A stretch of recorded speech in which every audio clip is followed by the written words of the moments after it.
What is up, guys? Welcome to the fourth episode of the Gentleman's Agreement podcast. Now, I'm just gonna be straight up. You see, my co-host is not here. Um, it's all good, but he had found out a few days ago that he had appendicitis. He was, having really bad stomach pain. Went to the hospital, got his appendix removed. He even video called me from his hospital bed wearing the gown and stuff when he was all drugged up. But he's a little, under the weather right now, understandably so, resting up, and he's not feeling up to doing a podcast this week. So I told him, you know what? I talk to myself all the time anyways, so we're just gonna do this by myself. And talking about talking to myself all the time anyways, I already recorded this podcast, and I already recorded another video you're going to see alongside this podcast, or it's going to be uploaded around the same time. I already recorded this, but I did it in the wrong format. But we're back again. So if it sounds a little redundant, and if I feel like, or if I sound like skipping over stuff, I apologize. Don't have much experience podcasting by myself, and I already talked about all of this stuff, so I might skip over a few things, but I'm going to try not to do that. I'm going to try and do it as fresh as possible, and I love talking about this stuff anyways, so it's not a big deal. Okay. Oh, and also, he's going to be editing this podcast, but hopefully we have him back next week, because podcasting by myself, not a lot of experience yet, but it's difficult. So, we're going to get into the matches I have on screen right here. We're finally getting some regular season matches for the Call of Duty League. And as you see, Thursday, 3 p.m. Eastern, we have the LA Thieves versus the Minnesota Rocker. So let me pull up this page right here so I can show you guys their rosters as a reminder. So we have the LA Thieves with TJ Halley, Kenny Slasher, and Temp going up against Minnesota Rocker with Attach, Major Maniac, Priesta, and Accuracy.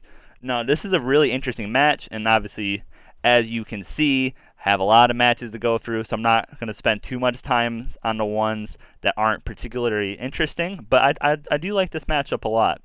So, we have the LA Thieves who win an exhibition match. I'm going to be bringing that up a lot, the only stuff we have to go off of, really, other than scrims. But the LA Thieves in their exhibition match played Optic Chicago, and as we mentioned before, LA Thieves got 3-0 smoked. They went into that match with a lot of hype, even though it was like a preseason match or a glorified scrimmage. Still a lot of hype behind the match. It got a lot of viewers, easily the most viewers any of the exhibition matches got. So, there's a lot of pressure on them. And for whatever reason, they just didn't show up.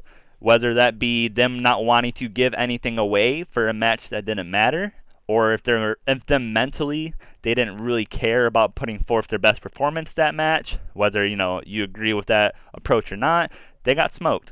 And it makes it a little tricky for us to evaluate how they might do in matches going forward, but that's all we have to go off of right now, other than scrims, which I have heard in their scrims they've been doing quite well recently.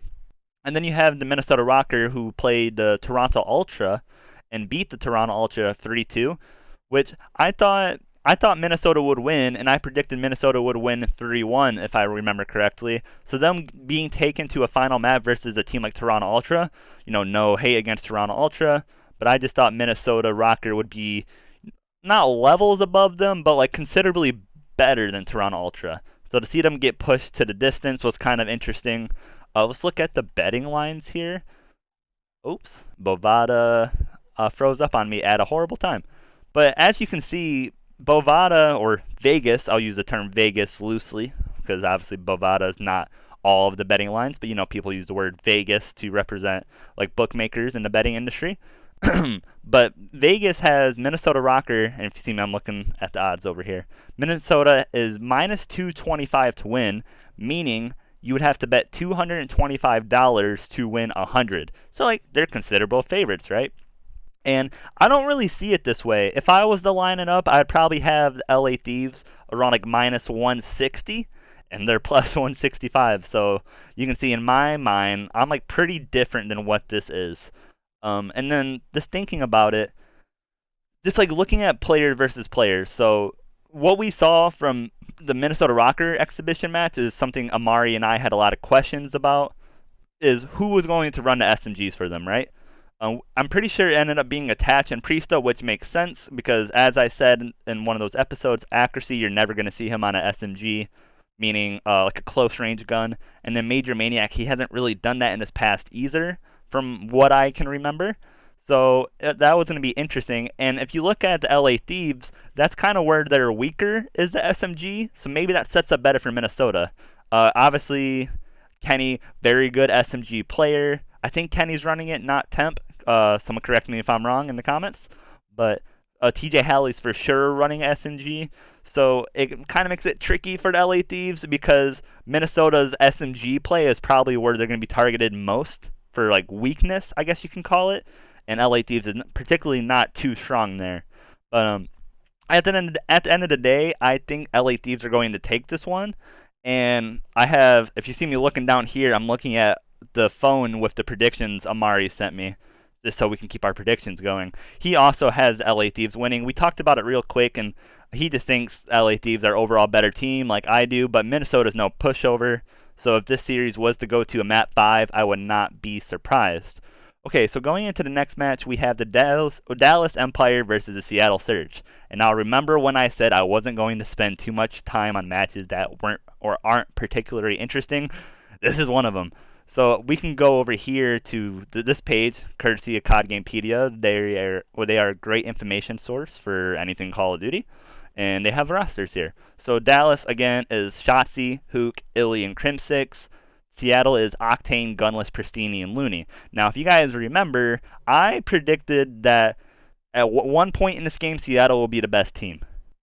But I also said if they're not the best team at one point in the game, they're also going to be the worst. Like, they're either going to be here or they're going to be here. No in between. Like, they're not ever going to be in this in between gap, I don't think.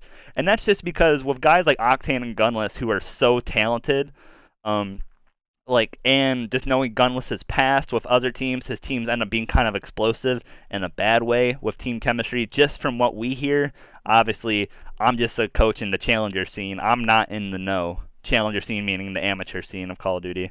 I'm not in the know with professional stuff.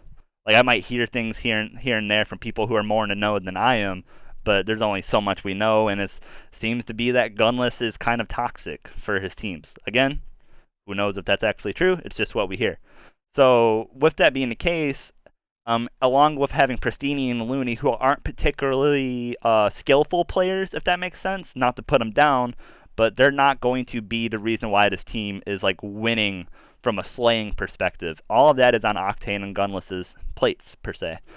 And when you have that type of team where either they're going to be really good or really bad, no in between, they're going to be inconsistent going against a team like Dallas, who are coming off winning the most recent Call of Duty Championship, have the greatest player of all time in Crim6, then have Shotzi, Hook, and Illy are like amongst the 3 youngest cracked out talents. Cracked out meaning they're like mechanically on the map, they're just miles ahead of people.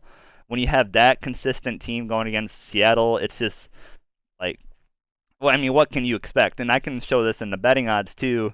Dallas Empire right here is minus 750 to win this match. So just to give the quick example again, you would have to bet $750 to get $100 back on Dallas Empire winning this match.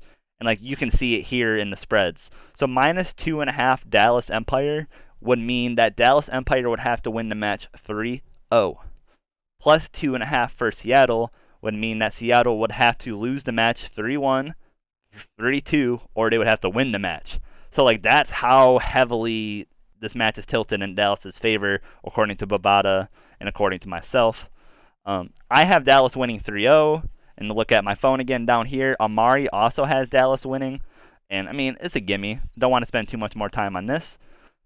So that's the second match for Thursday. Going to Friday's matches at 3 p.m. Eastern, we have Optic versus my boys, the Paris Legion. And this match is very interesting. And let me pull up their rosters here real quick, again, courtesy of COD Gamepedia. There's Optic right there, right next to him.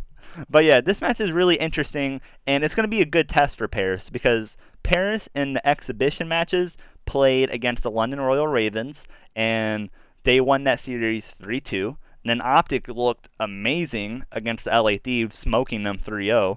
So we have two teams that are like coming off a very good performance in exhibition matches. Paris surprising a little bit, and also Optic surprising, of course, by beating LA Thieves the way that they did. And when we just look at the rosters here, I mean, anyone who knows anything about Call of Duty will know almost basically anyone on Optic's roster, especially guys like Scump and Formal. And then most like casual people that look at Paris's roster probably won't know or respect many of those players. Classic and Aqua have been around for ages, right? Scraps is like recently relevant. Like he hasn't been around for a long time, but he's also hasn't been around for a short time. He's like in between. And then Fire is brand new this year. And watching that last match, Fire is really part of the reason why I think they did so well. And it was surprising, and we talked about it in a recent podcast episode, that they would need Fire to pop off and really bring this team up alongside guys like Aqua and Scraps. And Aqua was also very good too. And it was funny, obviously my favorite player, I mentioned it before, is Scraps. And to see him play the way that he did in exhibition match, which is poorly if you didn't see it, he played very poorly. But for them to still win with him playing that bad, that makes me very bullish on Paris. Not just because I'm a fan of them, as you can see the logo on my head. Not just because I'm a fan of them, but when a team can perform very well when their best player, at least their best player in my opinion, is underperforming the way that he did, that makes me feel good about them. But going against Optic here, I have Optic as, at worst, a top 3 team in the league out of the 12 teams. And I think I would put them second right now, just seeing the way Atlanta played during the exhibition match. But I would have Optic second right now. And yeah, I think they beat Paris here. And it's funny, I'm the fan of Paris, but Amari actually picked Paris to beat Optic. I don't remember exactly what he said too much because that was, way earlier today in like the morning. And right now I'm recording at 6:45 p.m. Eastern. So yeah, I wish I remembered. I wish he was here, but he's resting up right now. So yeah, I'm gonna have Optic probably winning this 3-1. I think Paris will put up a good fight. I think all of these maps will be pretty competitive, and we've heard good things about Paris and scrims continuing on from the scrim or from the exhibition match. And then Optic, I mean, they stream their scrims. They perform very well almost every day, and they looked great in the exhibition match. So there's only so much you can do.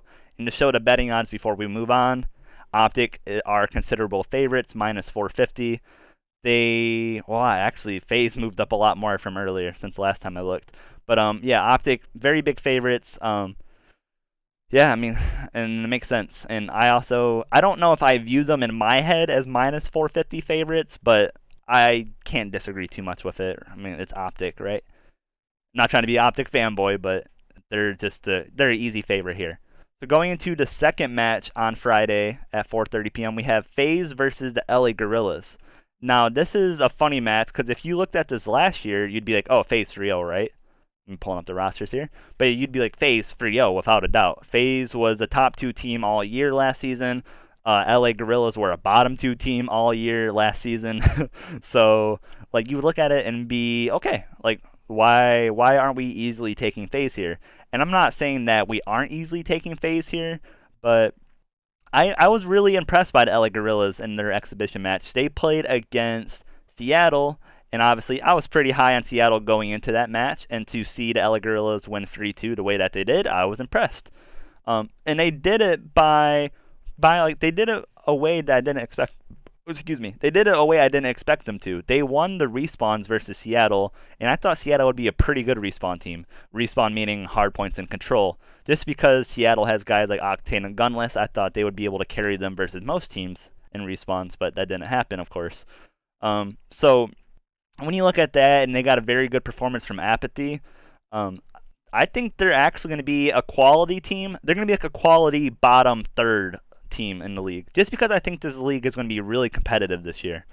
So I think having teams like the LA Gorillas down there should be expected. Like, they're not really ever going to fall over. I mean, they'll have their matches here and there, but they're not just going to like fall over against guys like Atlanta and Optic. And then, I mean, what more can we say about Atlanta? I mean, I feel like I just beat a dead horse whenever I talk about them. They're so talented. Any one of those 4 players you could put on a different roster in the league, or most rosters in the league, and that player would instantly become that team's best player. Like you can do it with the LA Guerrillas, for example. Any player on Atlanta, you take them off, put them on the LA Guerrillas. That guy is now the LA Guerrillas' best player. It's just that simple. I don't have Atlanta winning 3-0. I think Amari told me he has Atlanta winning 3-0. I'm going to have Atlanta winning 3-1 just because I think the LA Guerrillas are going to be a scrappy team. They're pretty good, at least right now, with the stats that we have, which is very little. But they're pretty good right now across all modes.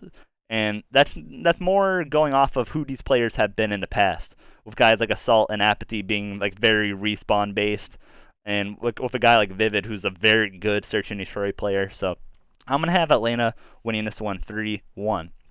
So going into the next match, the first match on Saturday is LA Guerrillas versus Paris Legion. This match isn't particularly exciting, and we just talked about LA and Paris, so I'm not gonna go too deep into this. I have Paris winning, and so does Amari. So, like, no surprise there. And I'll bring up the betting odds real quick. Paris is minus 170 on the money line. LA Guerrillas are plus 125. And Paris are minus 1.5 on the spread, plus 125. I think that's pretty good value. And I'll talk about the betting stuff more in the following YouTube video we're going to put up. But, yeah, so it's pretty interesting here on the odds. I like Paris, like, considerably more than LA Guerrillas. I do think, so let's think about it this way, right? We just talked about the LA Guerrillas versus Atlanta. And I have Atlanta dropping a map to LA Guerrillas. Now, if Paris were to play Atlanta, I could see Paris pushing them 5 maps. I really could.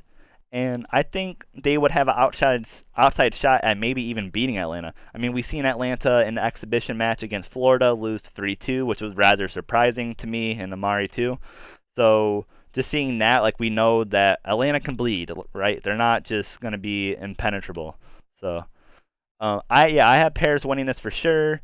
And just looking at LA Guerrillas, this will be a matchup, I think, where Paris can, like, really utilize their slaying and their overall skill. And we might see, like, a very good performance out of a guy like Scraps. Because outside, well, Scraps will most likely be running AR for them. Sorry, stumbled on my words there. But he'll most likely be running an AR for them long term, I think, unless he's running a sub and Fire's running in their AR. I don't remember off the top of my head from the exhibition match. But just overall, like, regardless of Scraps, I think Paris slaying output and ability is much higher than a team like LA Guerrillas. Even though LA Guerrillas did impress in the respawns versus Seattle. But I'll have Paris taking this one 3-1. I forgot what Amari told me, but yeah, he also has Paris winning as well. So going into the next match, we have the Florida Mutineers at 4:30 p.m. Eastern on Saturday versus the Toronto Ultra. So we haven't talked about either of these teams yet, so we can spend a little bit more time on them. Let me pull them up.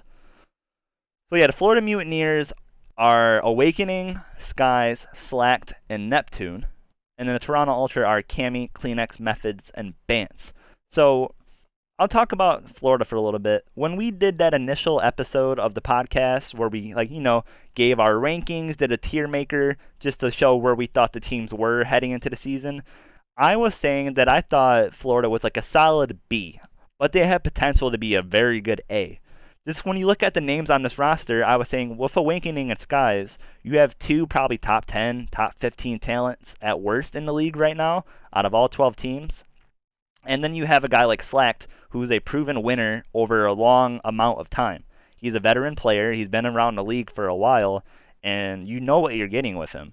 He won't make your team lose, but he probably, he's not going to win games for you, and he's not going to lose. And it's good to have players like that on teams, just coming from my coaching perspective. Every team needs a solid glue guy. By glue guy, I mean someone that, like, keeps the team together, does things most people might not want to do, doing, like, the dirty work that we call it in the COD scene. And having a guy like Slack for this team, I think, is actually perfect. And then Neptune, excuse me, Neptune is a former Halo pro, if I'm not mistaken, either Halo or Gears of War. And he came into that exhibition match versus Faze with a lot of question marks. And I brought it up too when we were previewing this team, that it would be interesting for me to see how Neptune would play, because if Neptune can show that he's the same level talent of Awakening and Skies and can, like, put up the numbers that they do statistically or close, then this team's cooking with grease. I mean, you have Awakening, Skies, and Neptune all firing, and then you have Slacked being, like, the solid veteran player in the middle. I mean, the Skies, or as Michael Jordan would say, the ceiling is the roof for the team like that. So I considerably liked them against Toronto here. Toronto lost 3-2 or 2-3 in their opening matchup versus the Minnesota Rocker in the exhibition matches, and their team is Cammy, Kleenex, Methods, and Bance. Like a guy like Bance, he's been around a long time, and going into the season in our preview video, I kind of was questioning why he's on a roster at this point, and he proved me wrong. Like, he is the reason why they went as many maps as they did with Minnesota. I was wrong, and I'll eat my words for now. I still do believe Bance is kind of questionable to be a pro at this point, just given that there's only 12 teams, 4 starting spots per team. So like, there's not a lot of spots to go around, only 48. Methods, I think, is like a solid, consistent talent. Like every team could use a guy like Methods, just like a slower AR type player who's going to play fundamentally well. Cammy showed out last year to be a very good talent out of nowhere. I don't remember exactly statistically how he did in their exhibition match, but like this team is going to be kind of run on a guy like him and Methods. If Cammy and Methods are faltering and not playing to the level that they need to be, then I think this team will easily be like a bottom 4 team in the league. And then Kleenex, he's a guy. I hate to say it like that because like all players bring something to the table, but Kleenex is a guy. Like, you're not gonna win games because of Kleenex. You're probably going to lose a game here and there because of Kleenex. So I don't know. So even if you don't know much about these teams, when you hear me talking about the teams like that, the way I just did, I mean, I feel like most people would correctly favor Florida. And when we look at the betting odds here, Florida's is a 2-1 favorite, which I would probably have it priced closer to 300. Meaning, so let's say if it was 300, you would have to bet $300 on Florida to win $100 if they did win. I think the spread here is interesting, -1.5 at +110. I kind of like that as well. I just really like Florida in comparison to Toronto. I think Florida can push to be like a top 4, top 5 team for the whole season, and I wouldn't be shocked. I wouldn't even be shocked if they won a couple events here and there, to be honest.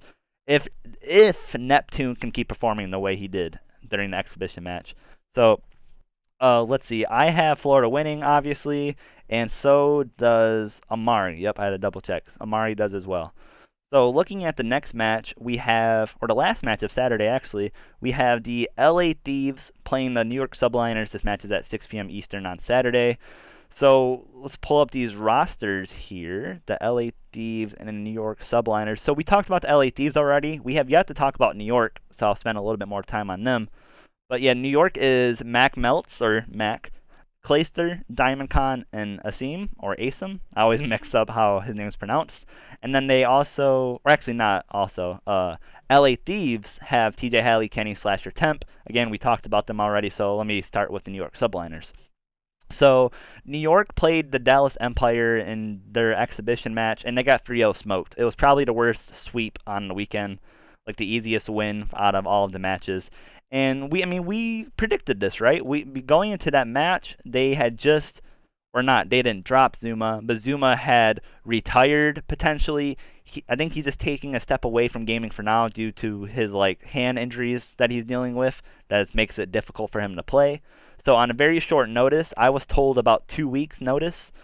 Diamond Con had to come in, his first time ever as professional. They had to like realign everything that they do as a team, and apparently going into that match, they were doing well in scrims, I heard. You hear me say that about a lot of teams, so I mean, you kind of have to decide how much stock you put into that. But going in that match, they were doing well in scrims, but they got smoked. And it makes sense, right? Because you have a player, or you have a team in Dallas that has had that core 4 for more than a year and a half or so now. And then you had New York, who is a newly formed team this season, and they had to use a newly formed iteration of their new team 2 weeks in advance versus the defending champions. So it was tough. But I do think Diamond Con is a talented player. Clayster is a good veteran at this point, obviously like a top 5, top 10 player of all time. And then Mac last year really showed out as their young talent that needs to perform and able for this team to succeed. Excuse me. Had a little cough there. But yeah, so as of right now, I think I would still have the LA Thieves over New York. Now, at some point in the season, maybe when New York is able to get Hydra on the roster, you don't see him listed here, but Hydra is someone who's signed to New York. He right now he lives overseas and he's like fighting COVID, or not him personally, but he's fighting like COVID and visa travel restrictions to get to the United States. So in the meantime, they're playing with ASIM and DiamondCon. Presumably one of those guys will get subbed out for Hydra. But while they have the roster that they do, I think it's going to be a lesser version of them, just because we hear very good things about Hydra as a player. So right now, let's see. Amari has the LA Thieves winning this match, and let me pull up the betting odds. You can see LA Thieves are minus 150 in this match. Now, going off of the exhibition where they got 3-0 smoked, and going where New York also got 3-0 smoked, it's hard to line this match up right, because you have one team who is expected to perform very well, even against a team like Optic, and they got waxed. And then you have New York, where we knew they would be bad, and they played bad. So, like, what do we do here? New York presumably should be improving over time. LA Thieves, is it just a team issue? Why are they performing bad? Who knows? But yeah, I have LA Thieves here pretty comfortably. Not saying that I think they smoked them, but I feel pretty comfortable about LA Thieves winning in whatever fashion it might be, 3-0, 3-1, 3-2, however you want to call it. So, yeah, just going to move on from that one. We have the first match on Sunday. Again, not the super interesting match, so I'll kind of go over this one rather quickly. But it is the London Royal Ravens versus the Seattle Surge. Let me pull up their rosters here. London and Seattle. So, as you can see on London's page right here, I think this is the first time we're going to talk about London, right? Yeah, this is the first time. Okay, so I'll go a little bit more in depth on London. So London, in the exhibition match, they played with 0. So let me explain why you don't see 0 anymore on this roster. For now, at least. So 0 lives in the United Kingdom for now. He's said on Twitter multiple times that he's trying to move in the United States. Also, like Hydra from the New York Subliners, he's dealing with COVID and visa travel restriction issues. He's trying to get over here, but as you could understand, he's having difficulties doing so. So right now, they sub 0 out until he can get here for Parasite. So for those of you who don't know who Parasite is someone who's been in the competitive Call of Duty scene for a very long time, like dating back 10 years or so at this point. And interestingly enough, Parasite actually won the first ever Call of Duty championship with a team called Farico Impact back in Black Ops 2, very long time ago. And this thing of the Call of Duty championship as like the Super Bowl of Call of Duty, like how I refer to Dallas Empire as the reigning champions, they are. Like, they're the reigning champions for the Call of Duty championship. But Parasite won the first ever one of those.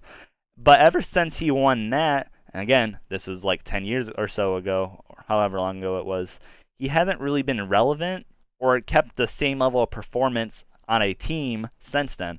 And that's why you haven't seen him in a professional league for a little bit of time now. I still think he's a quality player. Like, he's performed well in the amateur scene alongside other amateur players. And we'll see if he can compete here. Again, like I've said for a few players so far, I don't think Parasite is going to be a reason why London all of a sudden becomes a improved team going off their exhibition match. But I also don't think Parasite is going to be out there losing them games. Parasite's a pretty smart guy when it comes to in-game sense and game IQ, and he'll be like a good veteran voice for this team in the meantime. And they probably shouldn't have too much issue slapping everything together short notice, because this move just got announced today. But I'm just gonna assume he's been scrimming with them for at least a week now. But yeah, I like London here to win, and we can look at the betting odds real quick. London is minus 240 now. Actually, I don't remember seeing it at minus 240 last time I recorded this, but I think that's actually kind of high. And Seattle plus 175 is interesting. Just not that I think Seattle's favored to win. Obviously, I gave my pick as London, and Amari also picked London for the record. But London having to use a player on about 1.5, 2 weeks notice suddenly versus a team that has been teaming together presumably since the game came out in November, makes it kind of tough, right? And this is what we talked about last time when Dallas played New York. York had to make a quick change to Diamond Con on like 2 weeks' notice versus a team in Dallas that had already been teaming for a whole game, like a whole year and a half prior. So it makes it kind of interesting here. I still think London's going to win, but minus 240 is a kind of a crazy price to me. I would probably have this lined up more to like London minus 150, minus 160. And if you're interested in betting it, I think Seattle's probably a good value there if you want to hunt for value. But yeah, again, I have London winning. Amari also has London winning. So we'll move on to the next game. Excuse me. The second to last game of the week is at 4:30 p.m. Eastern on Sunday. It is the Dallas Empire versus the Minnesota Rocker. Now, this is a pretty interesting match, right? I mean, we've already talked about both of these teams a couple times, but I'll bring them up just so, as a reminder of who's on each team. So again, Dallas has Shotzi, Hook, Illy, Crimsix. Minnesota has Attached, Major Maniac, Priesta, and Accuracy. Minnesota, again, just as a reminder, they won their exhibition match versus Toronto Ultra 3-2. Dallas Empire, again, as a reminder, won their opening match versus the New York Subliners 3-0. Now, I think Dallas wins. And I'm looking at the notes again. Amari also has Dallas winning this match. So it makes it interesting, right? When you have two teams going against each other that you expect to be very consistent throughout the year, very competitive. Dallas, I have listed as my best team right now. But Minnesota is no slouch, right? They have 4 veterans across the line that are also like very good players in their own right. But I think the biggest issue here, predictably so, is going to be, again, that Minnesota's kind of iffy on their submachine gun players, most likely being Attached and Priesta for the foreseeable future, going against guys like Hook and Shotzi, who you could say they're the best submachine gun duo in the league, and I couldn't argue with you, even if you think they're better than Simp and Abizi on Faze, which we'll talk about next game. But yeah, I think Dallas, I don't think Dallas steamrolls them, but I think Dallas comfortably wins, maybe even like a 3-1. I think Mario was telling me he has Dallas winning this one 3-0. Again, wouldn't be shocked. Dallas is just such a strong team at this point, and they showed it in the exhibition matches. And from scrims, we haven't heard anything bad. Minnesota, with their role conflicts, trying to figure out how they want to play still, most likely, it makes it difficult for them to have to go against a team like Dallas this early. So I'm going to take Dallas 3-1. I think Amari took Dallas 3-0. We'll look at the betting odds real quick. Dallas are minus 400. Minnesota is plus 265. I think this is lined up correctly. Dallas minus 1.5, minus 150 on the money line, or on the odds, I mean, is a very good line, I think. And also, I think over 3.5, minus 220 is like a pretty good one. Although, actually, nah, I wouldn't bet that. Nah. Because Dallas could 3-0 this. And that's a steep price to play.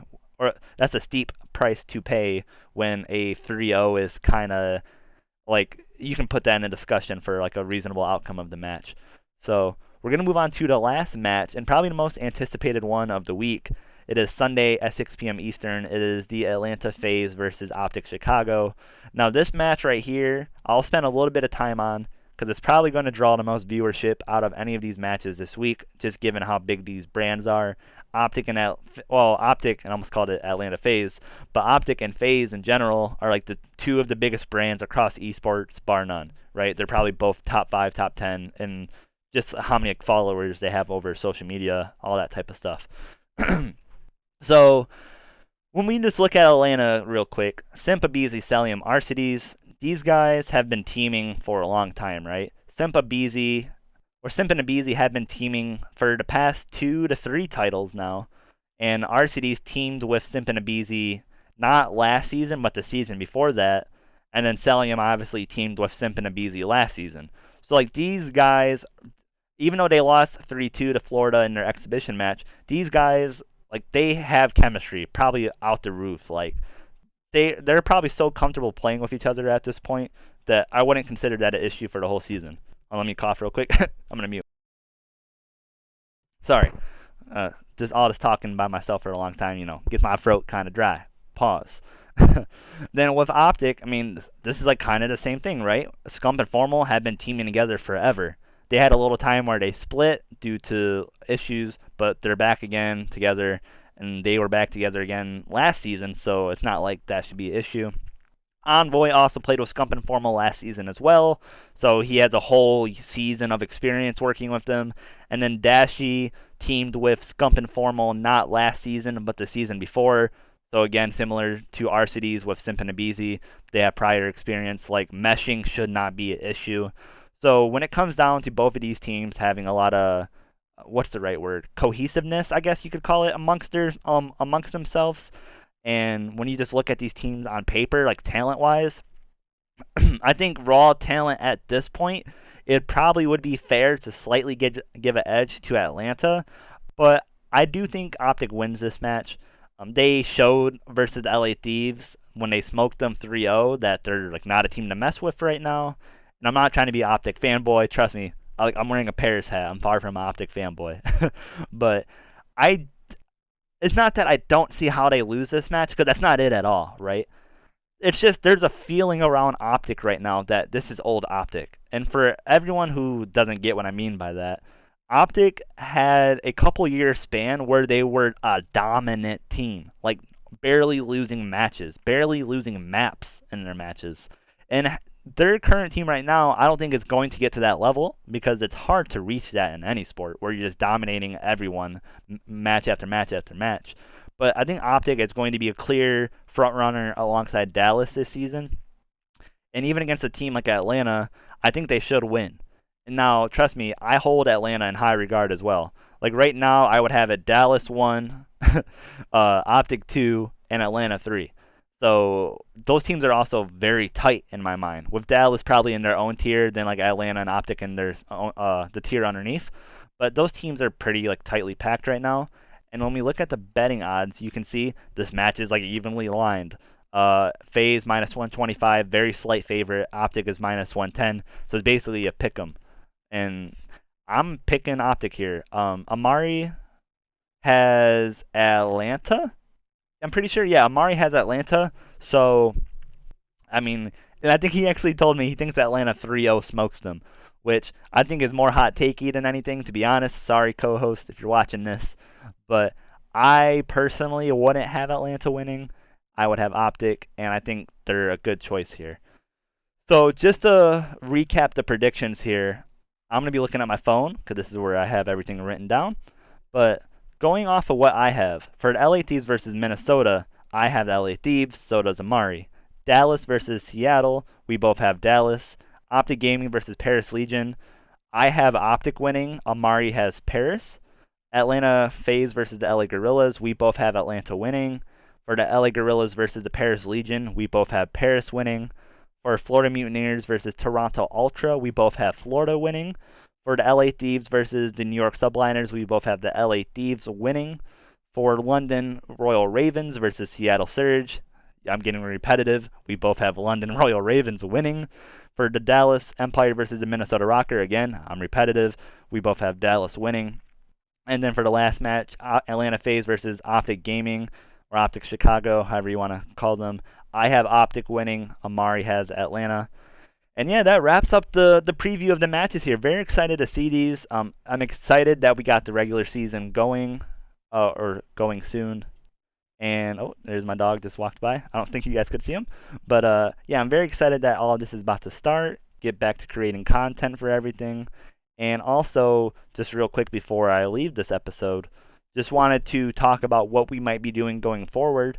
So while he's recovering and all that, I'm going to be doing another YouTube video by myself. It's going to be a video breaking down DraftKings, so Call of Duty from a DraftKings or a daily fantasy sports perspective, and getting a little bit more into the betting stuff that I showed you, maybe giving out picks that I like or ones I would suggest if anyone was interested in betting them.